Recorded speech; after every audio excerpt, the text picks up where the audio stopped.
O mar ainda respirava quando o segredo começou a pesar. Não era um som, nem uma ordem escrita, mas uma ausência, menos um vazio calculado que escorria pelas salas fechadas de Londres como fumaça fria. Naquela madrugada sem estrelas, o Canal da Mancha parecia um animal adormecido, vasto e indiferente, enquanto homens o observavam em silêncio, sabendo que, em poucas horas, ele se tornaria um cemitério em movimento. O vento carregava sal e óleo diesel, e em algum lugar distante um sino de igreja marcava um tempo que já não existia mais.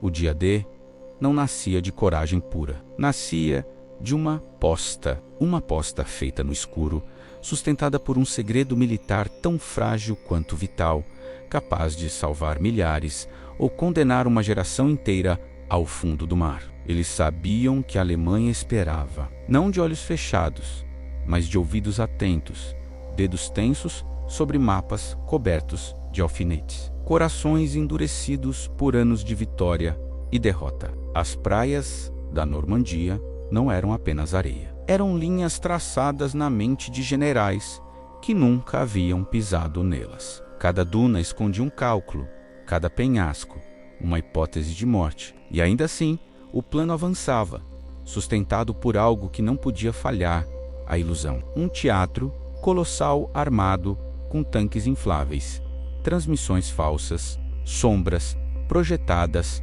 sobre o mar. Um engano tão vasto que precisava parecer verdade até para aqueles que o criaram. O segredo não era apenas o local do ataque. Era o tempo. Era a crença alemã de que o golpe verdadeiro ainda não viria, de que aquele dia seria apenas mais um ensaio sangrento antes do ato final. Enquanto isso, nos campos ingleses, soldados acordavam com o cheiro de grama molhada e medo antigo. Alguns escreviam cartas que nunca seriam lidas, dobrando o papel com mãos trêmulas, como se pudessem conter o destino entre as dobras. Outros encaravam o nada, ouvindo o próprio coração bater mais alto que os motores dos caminhões. Eles não sabiam do segredo inteiro. Sabiam apenas o suficiente para obedecer. A verdade completa era pesada demais para caber em um único peito humano. A aposta, desesperada, precisava ser carregada por poucos, protegida pelo silêncio de muitos. No outro lado do canal, a noite também respirava. Oficiais alemães caminhavam por corredores de concreto, convencidos de que o verdadeiro ataque viria em Calais, onde a distância era menor, onde a lógica apontava. A lógica sempre foi uma aliada traiçoeira. Ela oferece conforto, não segurança. O segredo aliado se infiltrava nessa confiança como água em rachaduras invisíveis. Mensagens cifradas cruzavam o ar, mentiras habilmente plantadas alimentavam relatórios, e cada relatório reforçava a convicção errada. Não era apenas um truque militar, era uma manipulação da percepção humana, um estudo profundo do medo e da expectativa. Quando o céu começou a clarear, o som chegou antes da visão, um rugido baixo, contínuo, como se o próprio horizonte estivesse se partindo. Navios emergiam da névoa em fileiras intermináveis. E o mar, até então calmo, começou a se quebrar contra cascos de aço. O segredo ainda funcionava, mas o tempo se estreitava como um laço. Bastava um comandante alemão desconfiar, um telefonema fora de hora, e a aposta se transformaria em massacre absoluto. As primeiras balas traçantes cortaram o ar, vermelhas e impacientes, riscando a manhã nascente. Os soldados saltaram. A água gelada subiu até o peito, roubando o fôlego, misturando sal, sangue e terror em um único gosto metálico. O peso do equipamento puxava corpos para baixo, e alguns desapareceram sem um grito, engolidos pelo mar que agora cobrava seu preço. Na praia, o som era ensurdecedor, menos artilharia, gritos, o impacto seco de balas atingindo carne e aço. Cada passo adiante era uma negação da morte iminente, uma recusa silenciosa em aceitar que aquele fosse o último movimento. E ainda assim, por trás do caos, o segredo continuava a operar. As reservas alemãs permaneciam imóveis, aguardando um ataque que nunca viria. Ordens eram atrasadas.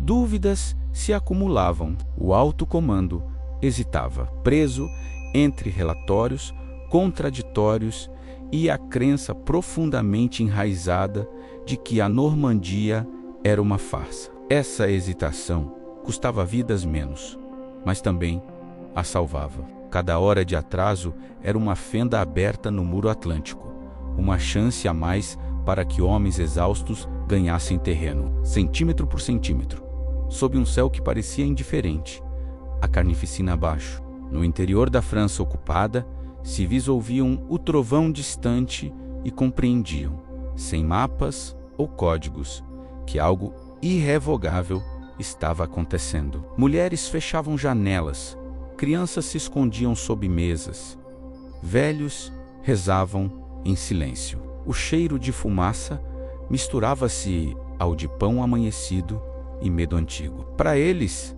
o segredo não tinha nome, era apenas uma esperança perigosa, um sussurro de que o fim da noite poderia estar próximo. À medida que o dia avançava, o preço da aposta se tornava visível. Corpos alinhavam-se na areia, alguns imóveis, outros ainda tentando se arrastar, deixando rastros vermelhos que o mar apagava com indiferença cruel. Oficiais gritavam ordens que se perdiam no vento, e médicos improvisavam milagres com mãos ensanguentadas. O segredo, tão cuidadosamente guardado, não oferecia consolo aos moribundos. Ele apenas explicava, em retrospecto, por que aquela loucura precisava acontecer ali, naquele dia, daquela forma. Quando finalmente as reservas alemãs começaram a se mover, já era tarde demais. O engano havia cumprido seu papel. As praias,